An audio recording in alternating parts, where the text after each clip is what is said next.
আচ্ছা টাটা রাজু, তুই এখন দেখে শুনে যা। আচ্ছা মা, ঠিক আছে টাটা। ছোট ভাইকে টাটা বলো। তাড়াতাড়ি যাই, এত ভারী জিনিসগুলো কি নিয়ে যাওয়া যায়? আরে একটু রাখি এখানে, আমার কোমর তো ব্যথা করা শুরু করে দিল। যাই, তাড়াতাড়ি যেতে লাগবে আমাকে। আরে কি ব্যাপার, দাদি তো দেখি অনেক ভারী জিনিস নিছে, কি যে করবো কিছু বুঝতেছি না। না, একটা কাজ করি, ব্যাগটা এখানে রেখে দিই, তাড়াতাড়ি যাই, দাদিকে একটু হেল্প করতে লাগবে। আরে দাদি, এগুলো তুমি আমাকে দাও। আরে বাহ, ছেলেটা তো অনেক ভালো দেখতেছি। এই তো আমরা বাসায় চলে আসছি, এখন তাড়াতাড়ি রেখে দিই। এই তো রেখে দিলাম, আমি গেলাম দাদি। আরে দাঁড়াও দাঁড়াও দাঁড়াও, মিনা অনেক ভালো ছেলে, অনেক ধন্যবাদ তোমাকে আমাকে এতটা সাহায্য করার জন্য। এখন তাড়াতাড়ি যাও। আচ্ছা ঠিক আছে টাটা।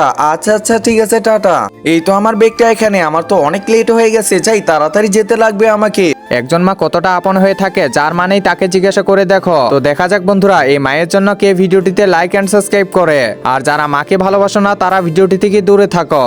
আরে ওই তো ওইখানে আমার বাসটা চলে যাইতেছে। আরে দাঁড়াও দাঁড়াও, আমাকে রেখে যেও না। ধুরু, আমাকে রেখে চলে গেল। যাই হোক, এখানে মিস করছি তো কি হয়েছে, দাদির ভালোবাসা তো পাইছি।